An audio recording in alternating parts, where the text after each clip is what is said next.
Talking about parents and children, we're talking about interactions. And now, like we did in the previous section, let's move to the more general. What is it we're trying to achieve with children? What are we trying to, what's the goal in all of our efforts in raising children? The Shloah Kodesh has a prayer, and in particular it's a prayer for children, and he says that the purpose in having children is that there should be more Torah and mitzvos in the world. That's the purpose. In other words, it's a spiritual purpose. Human beings exist in order to develop spirituality. That's why they exist.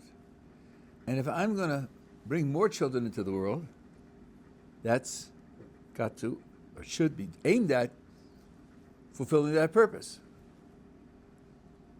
Once I was invited to a Torah convention to speak. My slot was midnight. Because they have so many speakers, they have them around the clock. And I asked my Rabbi Zatzal, what should I speak about? And he said, tell them the purpose of education is to train servants of HaKadosh Baruch Hu, servants of Hashem. That's the purpose. You can teach geography, and you can teach them mathematics, and you can teach them Chumash and Gemara, but the goal of all of the effort is that these people should serve HaKadosh Baruch Hu. And mathematics could help, and geography could help, but that's got to be the goal. So number one, you should evaluate your efforts at each stage as to how it contributes to that goal, and to a certain extent, you should share that goal with your children.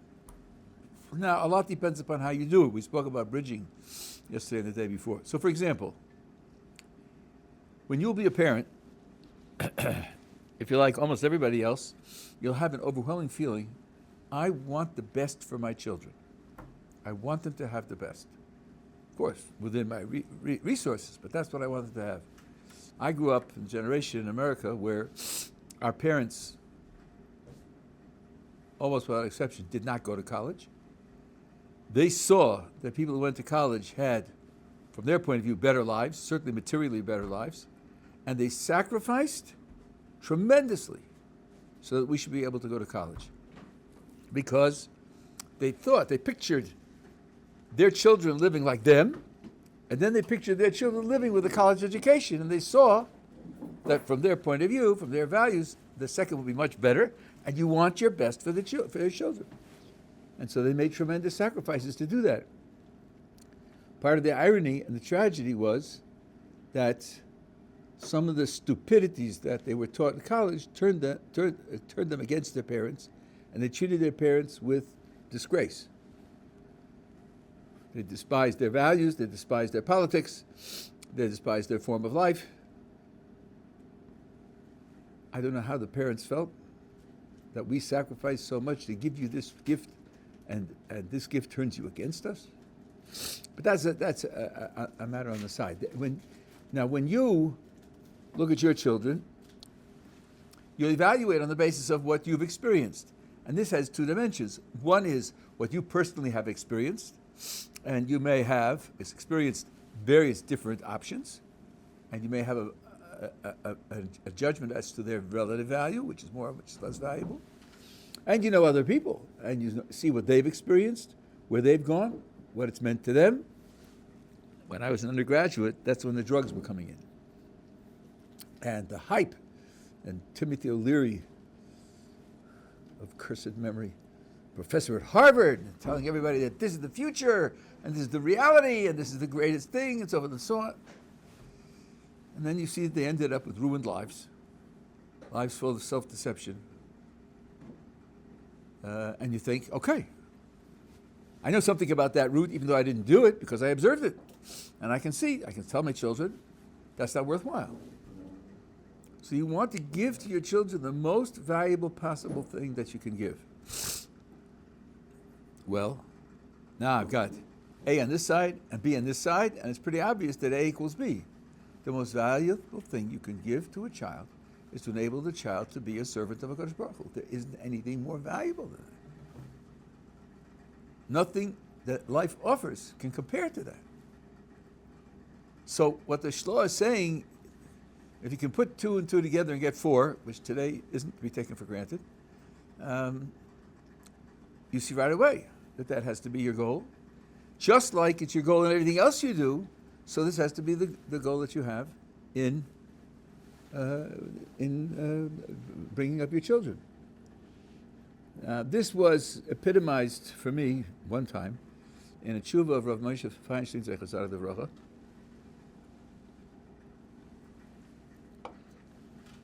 This was when in utero testing was just coming into existence, where you could test the fetus to see whether it had developmental disabilities or diseases of various kinds. And he was asked whether, if you do such a test and you see that the fetus is going to have, or already has the seeds of some kind of terrible condition, whether you can abort the fetus. Now, it's a long, complicated, subtle halachic issue, and I'm not going to go into that at all. But he did make a philosophical remark along the way. What's the thought of a person who considers abortion? Well, I think there are two thoughts, if we want to be honest. One powerful thought is, how am I going to deal with this? A child who will have handicapped mental abilities or emotional abilities or physical abilities, how am I going to deal with this? The other thought is, what kind of life is that child going to have? What will life mean to that child? Obviously, the first is a selfish thought, and the second is a more noble thought. Now, addressing the second thought, Moshe said, when you ask yourself what kind of life the child is going to have, you need to start with what kind of life ought it to have. What kind of life makes it significant, makes it worthwhile? From our point of view, a life is a history of a soul embodied in the world to accomplish something that God wants accomplished. It's a history of a soul embodied in the world to accomplish something that God wants accomplished. Now let me ask you, do you know what God wants accomplished by this soul embodied in the world? Are you privy to the Creator's plans for this soul? Can you confidently say, let's talk about one of the more challenging, very challenging disease called progeria, where the child ages to a ripe old age in his teens, goes through the life cycle much more quickly than and dies. So you say, well, this child is going to die at 17. Okay, he's going to die at 17. Therefore his life is not worth it? Really? Well, not worth it to who? If the purpose of the child's existence is to fulfill some divine process, can you testify that it won't be so? Well, I have a friend who has a granddaughter who can only move her eyes. I don't know what the condition is. That's all she can do. Today, as you probably know, they have computers with cameras that can follow the motion of the eyeballs. And with the motion of the eyeballs, you can control the cursor on the screen. She has a design business, and she earns a lot of money. She's very successful in designing business. She also communicates with hundreds of women. She gives public lectures, and she describes to them how happy she is to be alive.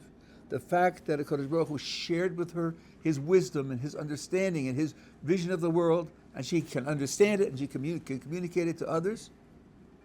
And she describes herself as a very happy person. If the parents had known, I mean, these parents are religious parents, so there's not a question for them. But in another circumstance, the religious had known that this is all the child would have been able to do, then the parents, in today's world, would have performed an abortion without even thinking about it. Now, this is a case where we can see the outcome. We can see why it's valuable. But suppose we can't see that. Who says the life of that child isn't worth living? And since you can't take responsibility for a judgment like that, it's very difficult to draw the conclusion that that life should be terminated.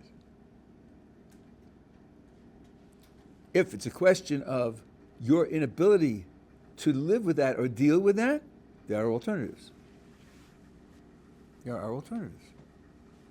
But to make a judgment like that, now that brings us back to the beginning. So when you think about your own children, you think, how may the life of this child, with my help, with my support, be a life of Torah and mitzvot? Of course, as the cliche has it, by the way, cliches are very important. They become cliches usually because they're very true.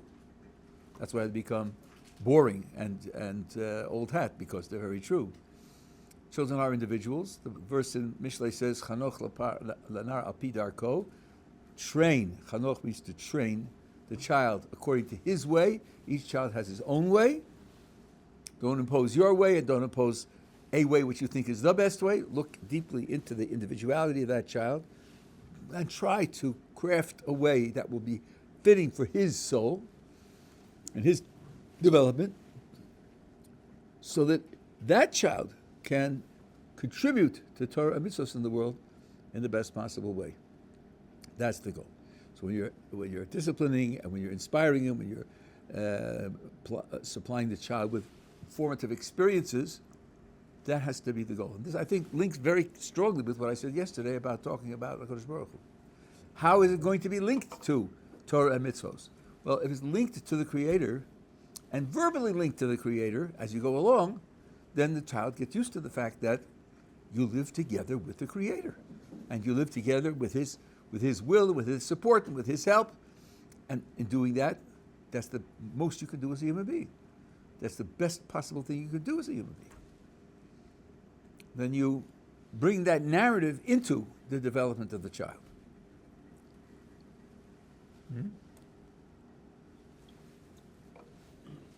So, what would Rabbi say about a condition that would result in the child dying within a few weeks in extreme pain, those kind of things? Like, is that, in those circumstances, would we say an abortion makes sense? Well, first of all, there's no reason why the child has to feel pain. There are painkillers. So, no reason why the child has to experience that pain. And yes, according to our sources, though I don't really understand the philosophy behind it, but any soul that comes into the world for any period of time, that passage puts it in a position to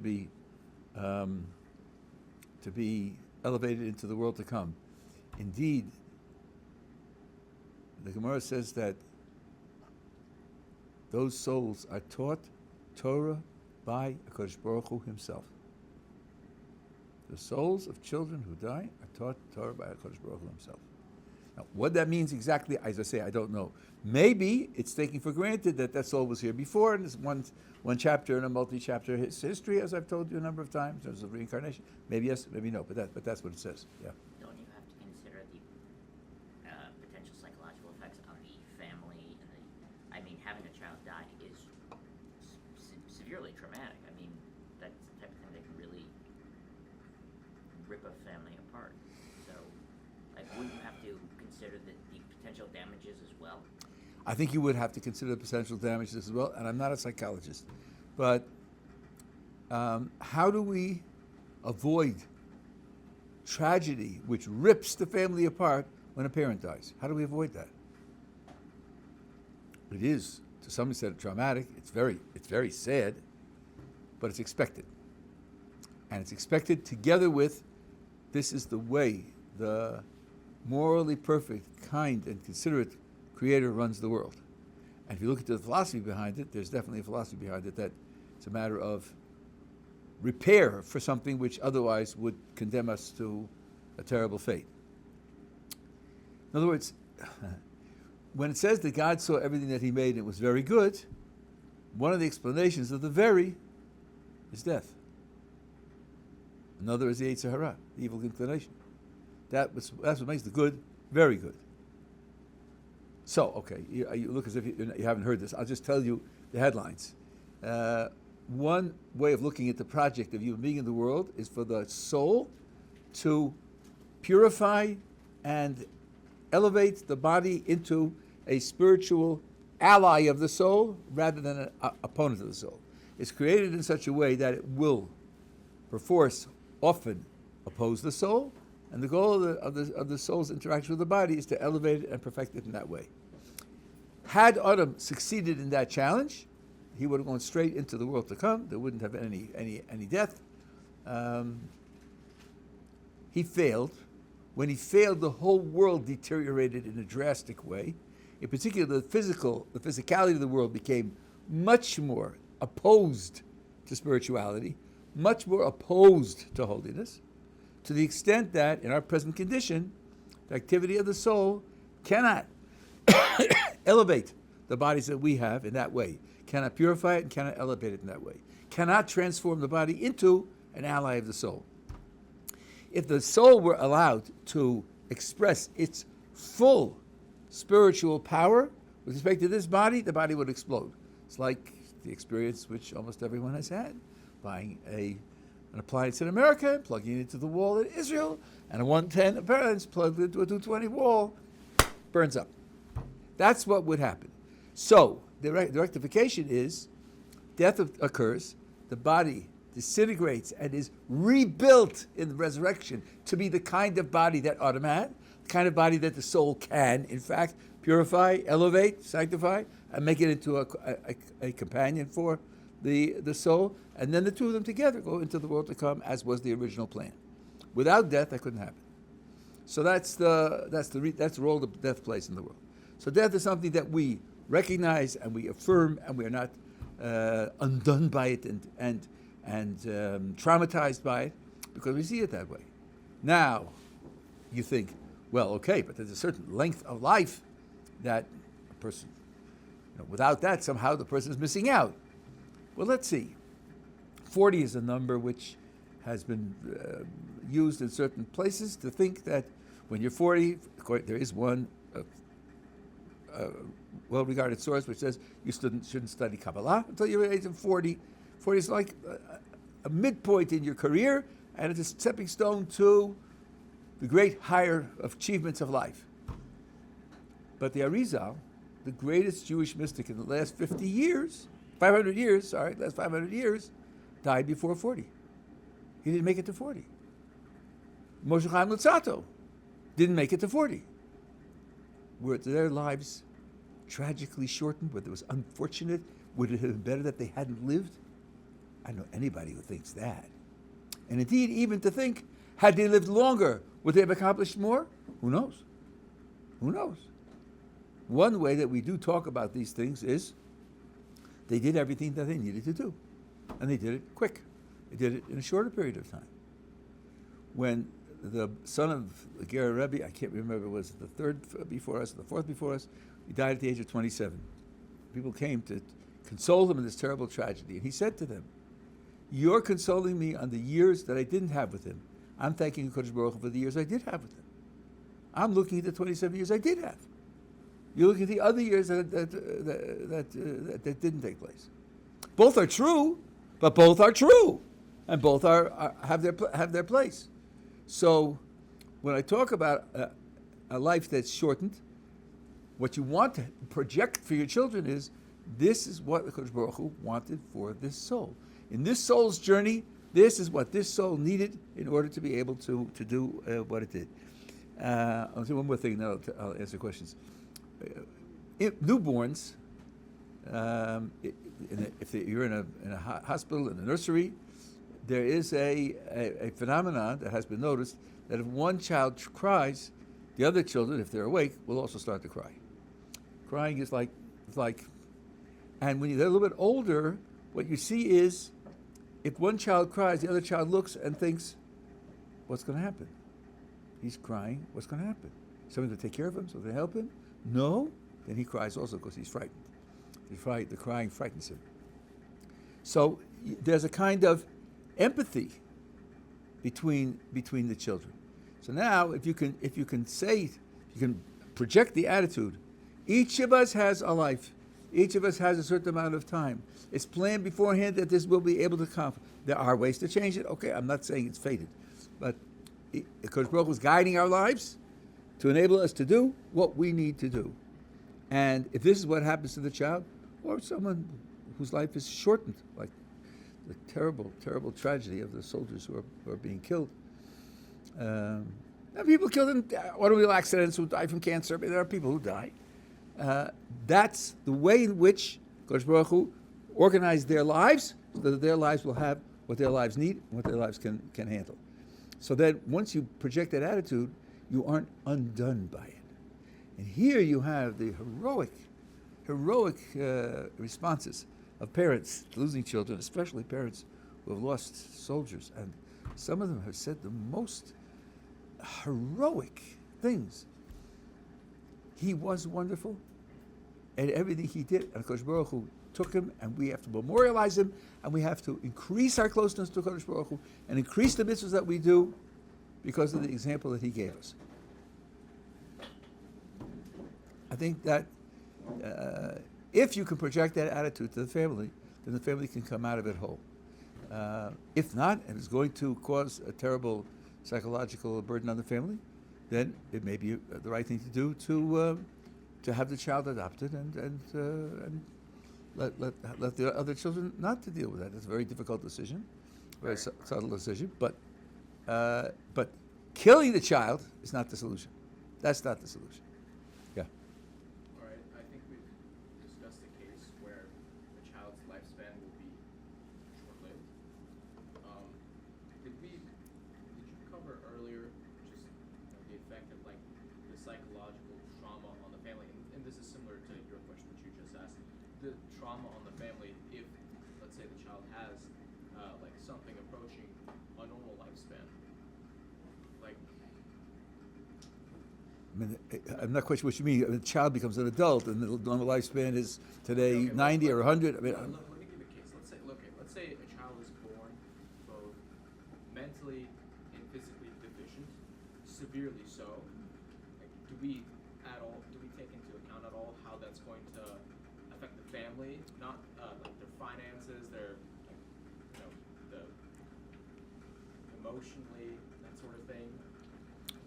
well, yes, but sometimes that's part of the reason for the child's condition, specifically to affect the family, to draw out kindness in the family, concern in the family, for the family to be able to show love, and in cases they do, they actually do.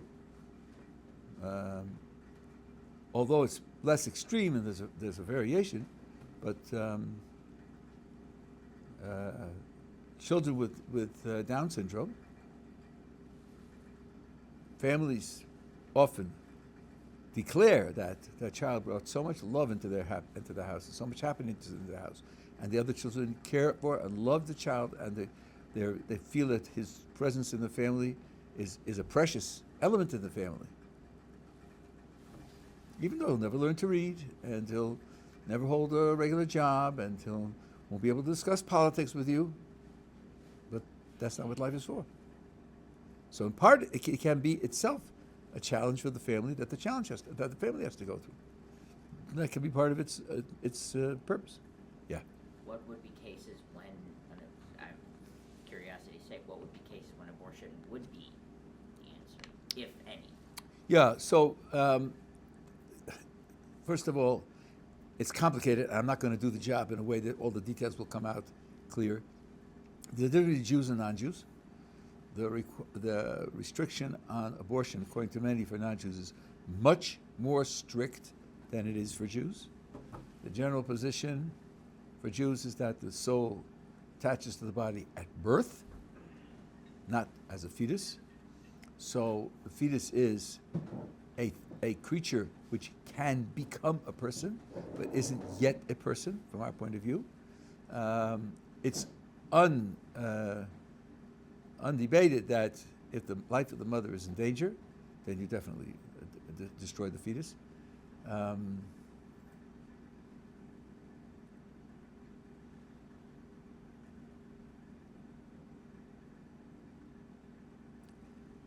don't know of other conditions in which you would destroy the fetus. I suppose you could ask about something less than that, where the mother will be left injured in some way. I don't know the answer to that. I doubt it very much, because the emphasis in the literature is on threatening the life of the mother. There is a position which some people hold, some very responsible people hold, including my Rebbe Zatzal, that up to 40 days, it's not a fetus at all. The Gemara calls it Maya Ba'alma, just water. And that would mean that you have complete freedom to do as you please. I don't think everybody agrees to that, but there is such a position.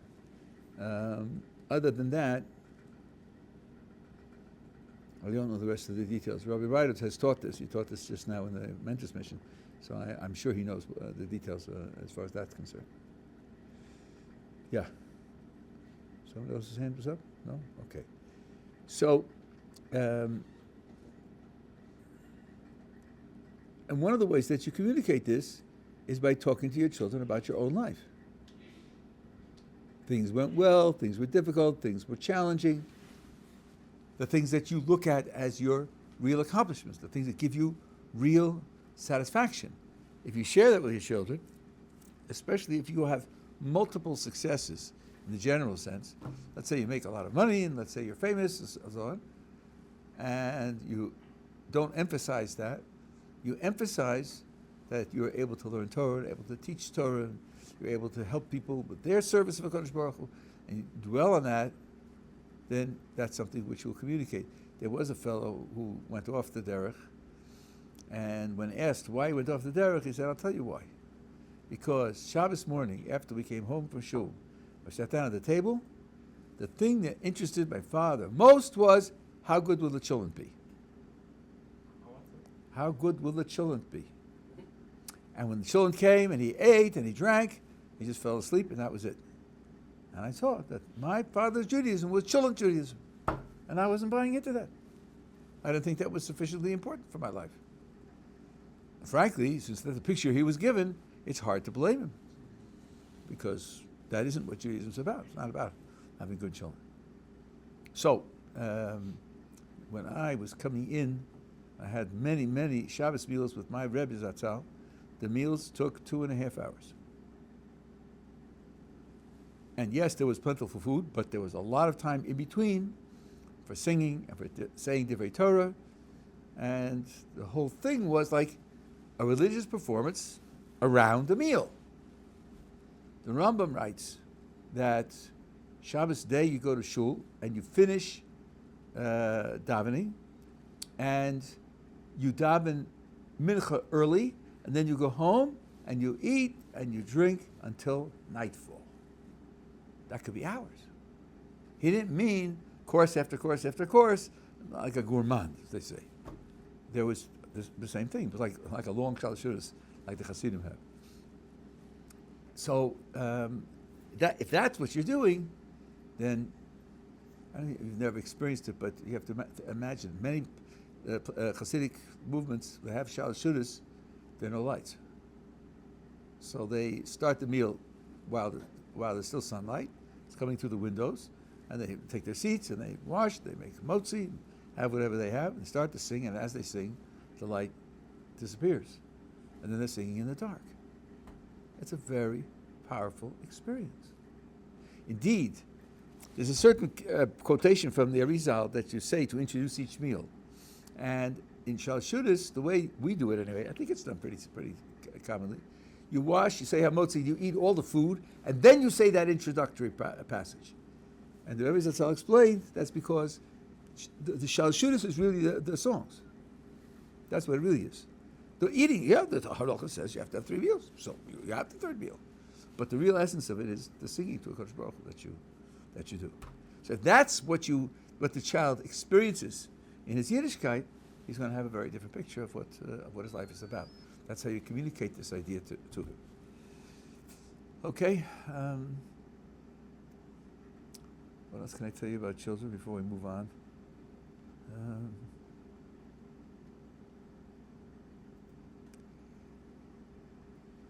It's connected to what one of you asked. Suppose you have a child who has special needs. This could be a type 1 diabetic, or it could be a child who has had an injury and needs rehabilitation, where the parents need to spend proportionally more time with this child than the other children. How do you avoid the other children feeling cheated? Well, first of all, if they feel cheated, there's already been a failure there.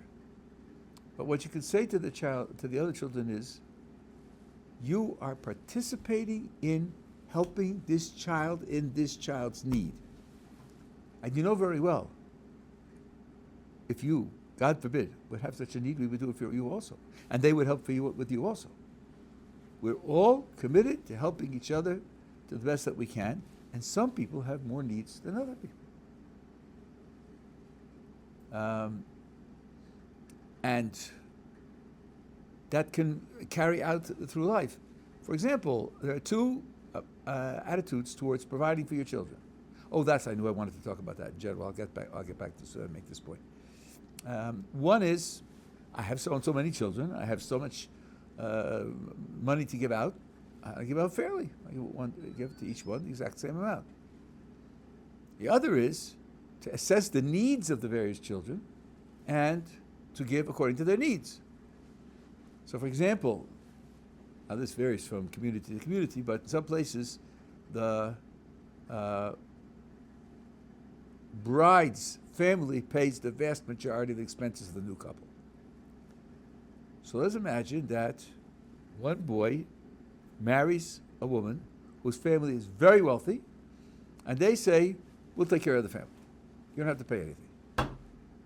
So then the family has more money to give the other children because this one doesn't need. But that's not equal. To this one, they're giving nothing, and then they're saving, and the money's going all to the other ones. Sure, because this one's well off. This one's taken care of. Doesn't need our support in order to help that one. So fairness can be a blinding feature. I mentioned this. The statues of justice in ancient statuary are all blindfolded. You're supposed to apply the laws objectively to the situation and take no account of the people in the circumstances. I think that's got terrible problems with it.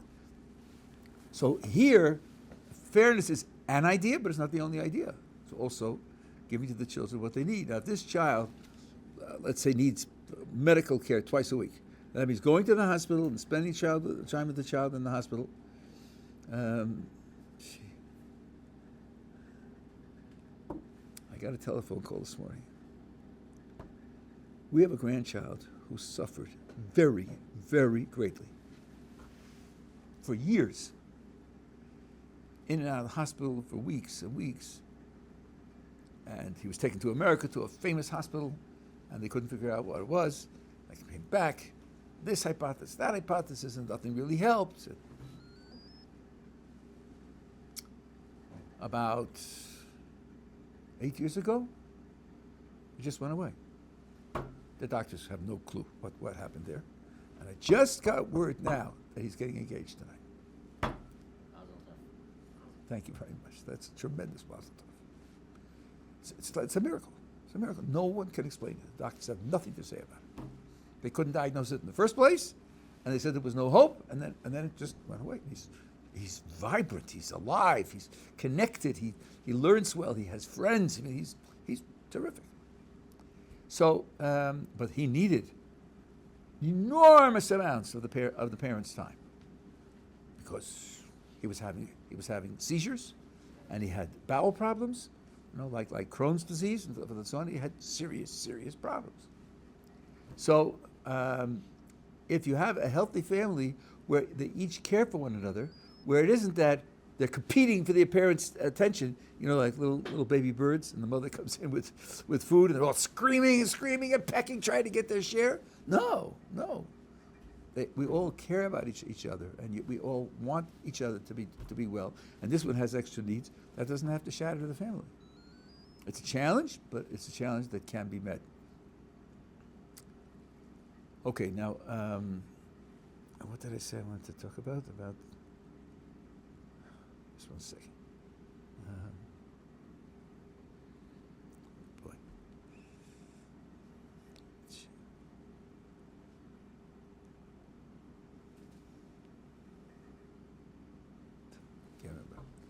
remembered a moment ago and I forgot already. Okay, let's move to spouses, marriage. This is a big, big topic. Let's start with arranging a marriage, making the decision whom to marry. Well, part of the way you do that is ask yourself, how's the marriage supposed to function? And then you ask yourself, what role does this one have to play? What role does that one have to play? And how could I put myself in a position where I'll be able to play that role? Here's one of the bitter pieces of advice which I share with guys in the yeshiva, especially guys who are considering, shall I stay in the yeshiva or shall I leave? I say, imagine the woman whom you would like to marry. Imagine what kind of woman you'd like her to be, what kind of qualities you would like her to have. That's step one. Now ask yourself, that woman who has those qualities, what kind of man does she want to marry? That's step two.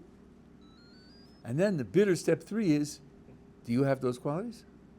Do you have the qualities that will inspire the woman who you want to marry you? And when you think about it, and think about it honestly, often the answer is, not really. For example, if I want an idealistic woman, a woman who's prepared, who's focused, who's courageous, who's capable of self-sacrifice for a noble ideal, what does she want? Well, she wants a husband who's learned a certain amount. She wants him to be someone who can explain and represent the tradition to her and to her children. And if you've been in the yeshiva 18 months, that might not be enough for her. And then you're sort of in a situation where if you don't invest more in your learning, you're setting yourself up for great disappointment, because the kind of woman you want to marry won't look at you. So that's a hard meditation, and it's a meditation worth taking seriously. Now, there is a feature of a healthy marriage and healthy human relationships in general. Dessler has a wonderful essay on loving kindness. And he says the following: the root of all goodness in human character is giving. The root of all evil in human character is taking. And the ideal world would be a world in which everyone is always giving. He's quite aware that could lead to a contradiction. If everybody's always giving, to whom are they giving? Your thought may be, if there aren't any takers, there's nobody to give to. And then you're not really giving either. But Dessler answers that objection by distinguishing between a taker and a receiver. Receivers also enable taking, but enable giving. But receiving is not the same as taking. You want to say something? No, okay. How can it be that there's only giving? Well, here's an example. I've used this example in different contexts, but now we'll apply it to this context as well. If I see someone who's lacking self-confidence, what can you do to build up someone's self-confidence? The surprising answer, I say it's surprising because I once researched this for an article that I was writing. I didn't see it anywhere. Surprising answer is, enable that person to do something for somebody else, to help somebody else, to influence somebody else, to provide for somebody else. Because self-confidence is born of, I'm worth something. Now, how do you achieve the sense that you're worth something? It's by being valuable to somebody else.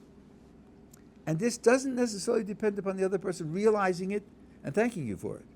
For example, when you have a 6-month-old baby, it definitely contributes to your sense of self-worth and self-esteem that you provide for the baby, even though the baby doesn't say thank you. Because you know you are the instrument through which that baby survives and develops and grows. So now, if I have a person who is lacking self-confidence, I can build the self-confidence by asking him to help me. Because when he helps me, it proves to himself correctly that he's of value. Because I needed him and I'm better off because of him. Now let's give a concrete example. I'm making a trip to Italy. I've never been to Italy before, and he's been there. So I go to him and I say, listen, you've been there, I'm going. Please tell me what I need to know. Where should I go? How should I prepare myself? What clothes should I take along? What Italian phrases should I learn so as to be able to communicate minimally with the people who are there? Please help me prepare. In this interaction, what's going on? Two things are going on. Number one, he's giving me information about Italy, which really helps me. It really benefits me. And I'm giving him reinforcement for his being intelligent and being educated and being experienced and being articulate enough to explain himself and kind enough to share with me. My very asking him for this help reinforces all of those elements which should be part of his self-image and self-evaluation. So in this interaction, we're each giving to the other. I'm getting information, and he's getting personal reinforcement. And that's how the willingness to receive can be a giving. You with me so far? Now the same point can be put another way. If self-esteem comes from giving to others, the unwillingness to receive can damage or even destroy another person's self-confidence, self-esteem. I was in Houston many years ago, and a psychiatrist asked to see me. I thought, that's odd. Why would a psychiatrist be coming to a rabbi? Usually the other way around. First of all, usually the other way around. And second of all, psychiatrists know everything. What are you talking about? You know, what could a rabbi teach a psychiatrist? Anyway, he came and he wanted to talk to me. He said, I've been through 5 relationships, and in every case, the other person left me. Now listen, Rabbi, I'm a generous person. I make a lot of money. I'm very generous with my money, but I'm generous with my time and my concern and my sharing of experiences and activities. I think I'm a really good person. And yet, these 5 people, one after the other, left me. Can you explain to me what's going wrong? So I said to him, okay, you're kind, you're generous, and you provide for them. What do they provide for you? And these are the words he said to me. Rabbi, I'm a giver, not a taker. So I said, that's your problem. You give your other person, your significant other, as they call them today, right? Everything except the sense of being valuable by giving to you. You call that taking. You think you pride yourself in not being a taker. There's a very precious gift that you're not giving them by being willing to receive from them. He couldn't hear me. Psychiatrist. He couldn't hear me. I don't think he understood what I was saying. As far as, I mean, he never communicated with me again, but I doubt that he changed his way and improved his life because he had this simplistic image of the only opposite of giving is taking, and I'm not a taker. He didn't realize that being willing to receive is a gift for the other person. So there has to be a balance between giving and receiving in a relationship because each one is a type of giving. Now, balance doesn't mean 50% of the time. Balance is psychological balance. Some people have more of a need, and some people have less of a need, but that it has to be taken into account in that fashion. How can we fashion the interaction in such a way that each of us gets enough of each that we have? And sometimes it's very interesting. Sometimes there are symmetries in a relationship, and sometimes there aren't. In my life, even over time, sometimes kind of fair division of a certain feature was very important to me, and other times it wasn't important to me at all. I really don't know how to explain it. I'm not a psychologist, and psychologists also do not explain a lot of things. But you have to be aware of this change. But then each one has to feel valued enough to feel happy and inspired in the relationship. Let's put it that way. And here's a symptom of it. And the symptom of it that you can measure against your own lives, even though you're not married. It has been said, correctly I believe, that we don't say I love you enough. I think that's right. We don't say it enough to parents, we don't say it enough to siblings, to friends, and in marriages, very often it isn't said often enough. That's true, I'm recognizing that. But let's take a different trio of words. How about I need you?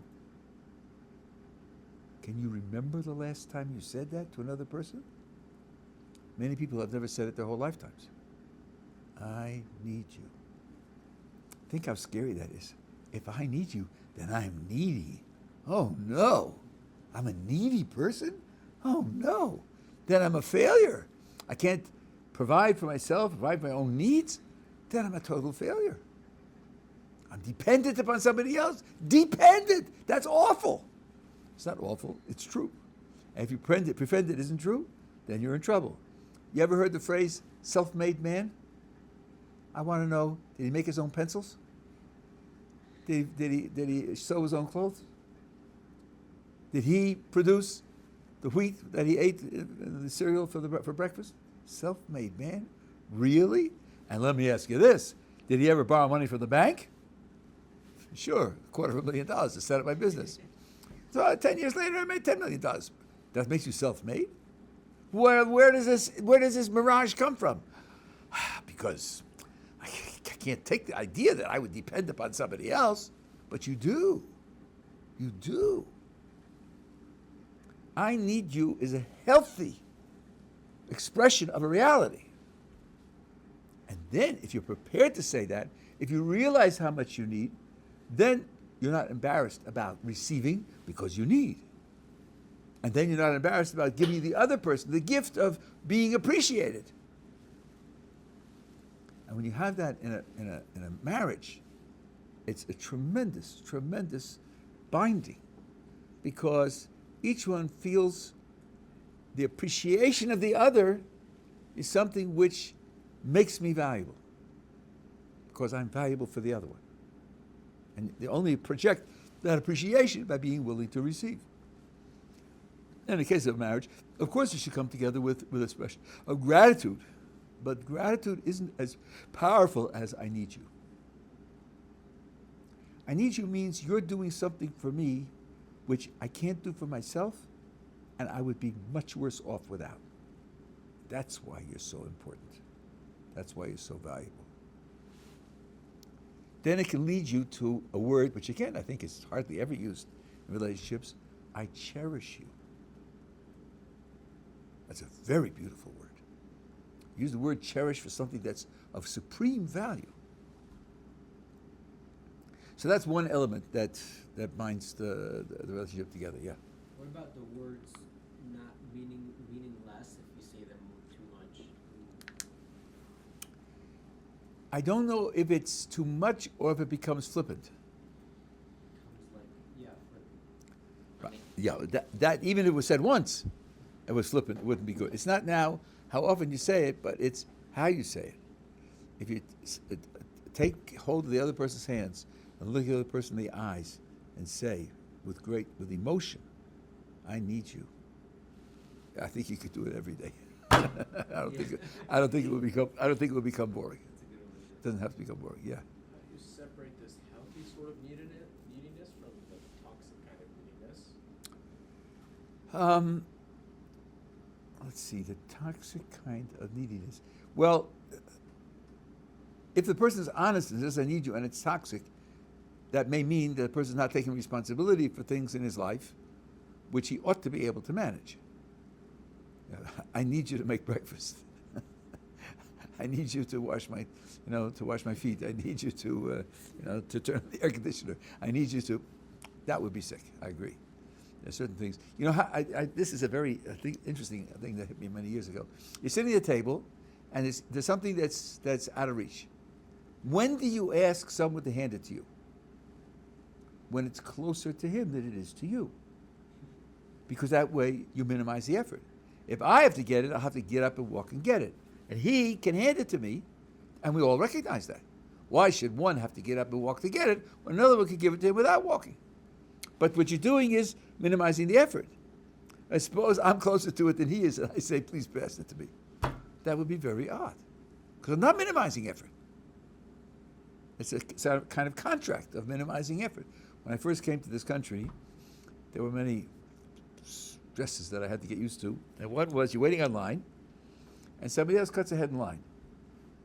Well, after shooting him, But you're waiting online for a transaction that usually takes, let's say, between 4 and 5 minutes. And the person cuts in, asks, is this the right place to give the ticket? And the answer is yes or no. That takes 3.5 seconds. Everybody will accept that. Why should he have to wait in line to find out it's the wrong line? And if it's 3 seconds, even if there are 10 people waiting, I think everybody would accept that. Because that kind of practice overall minimizes lost time for people in general. And sometime I'll need to do that. So there's a kind of economy of minimizing overall effort here. If a person asks for help or says, I need you, in a case where it's easier for him to do than the person he's asking it from, there's something wrong there. That would be a kind of neediness that would need to be investigated, I think. Yeah.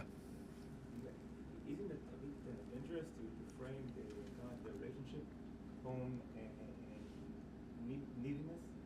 Because it can be, each one, sometimes we're in our life, we're more needy, less needy.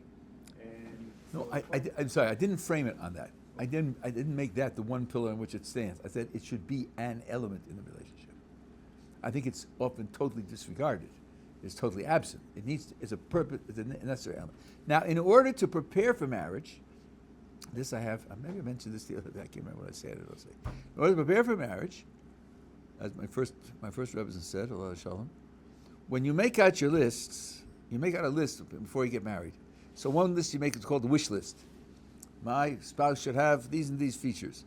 And that's a good idea to make out that list, because when you get married, you'll see what you gave up on. Because nobody gets everything on his wish list. But you also ought to make out a give list. What can I provide? What can I support? What can I help develop? What can I reinforce in another person? And when you have these two lists, and you're proposing or considering going out with a person, ask for 2 lists from that person also.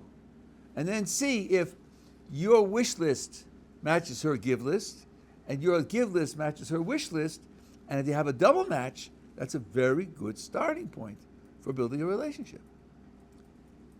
In other words, if a person needs to be appreciated, there has to be something that person can give that the other person needs and will appreciate. But if the other person won't appreciate it, then this person's not giving, and then he's not needed and not appreciated. So this is a very, very important calculation to make. And given that men and women are typically different from one another, to a certain extent, systematically different from one another, it should work out that way, at least in part. That they'll have different wishes to receive and different needs to give, and there'll be that kind of overlap. I'll make one more remark that you as men have to take into account. I'll have to deal with. It's very common that women read people better than men read people. I'm not going to about why that is, but you look at a person, you ask, what mood is he in and what does he need to help him with that mood? Women are much better than that than men are, typically. Now, a woman and a man get married. So she reads him. She sees him. And she takes into account where he is, what's going on inside him, and she tries to interact with him on the basis of that. He doesn't see her. So he doesn't take it into account. Often, she doesn't realize that he doesn't see her. She thinks, just like I see people, he sees people also. So why isn't he taking me into account? Answer, he doesn't care. That's awful. That's awful. For her to feel that he doesn't care about her, that's awful. I recommend, in the dating process, that the boy should say to the girl, listen, I know there's this asymmetry. I know this is a common thing. I want you to know, I do care. And I want to learn you. I want to learn to perceive you. And I'm going to try. I'm going to say, it seems to me you're sad. It seems to me you're worried. It seems to me you're anxious. It seems to me you're depressed. It seems to me you're joyful. And tell me if I'm right. Let me learn how to see you and understand you so that I can get onto that page with you. I, as a man, need to go through that learning process because it wasn't natural for me. And she'll then she'll communicate with you, and she'll help to bring you onto her page. And even from the beginning, there'll be an understanding when there's a mismatch because she'll understand he hasn't yet developed this. I have a friend who was dealing with a child who had a problem. And he went to a psychologist for help. And the psychologist said to my friend, do you ever talk about feelings with this child? Now, my friend is a man, and the child's a boy. And he said, no. The psychologist said, well, maybe that's not such a good idea. You know? But men typically don't talk about feelings to that extent. And that has a double effect. One is that they're not comfortable with communicating about feelings. And more than that, they're not in touch with their own feelings. Because if you knew that when you meet somebody, someone's going to say, how did you feel about that? You'd prepare yourself to be able to say how you feel about that. And you prepare yourself by thinking, how do I feel about that? And you'd be much more in touch with your feelings. But if you don't have that, so then if feelings aren't part of your reflective dimension, and for the woman they are, that's a lot of what goes on when women communicate with one another. You know, the men listen to the conversation and say, well, did you solve any economic problems? Did you come to any conclusions? And sometimes they'll say, we were sharing. Sharing what? You know, which philosophy, which idea, which law? And they look at the man with a kind of puzzled expression. We're sharing each other, that's what. And the man doesn't know what they're talking about. Okay, that means he's handicapped in this way.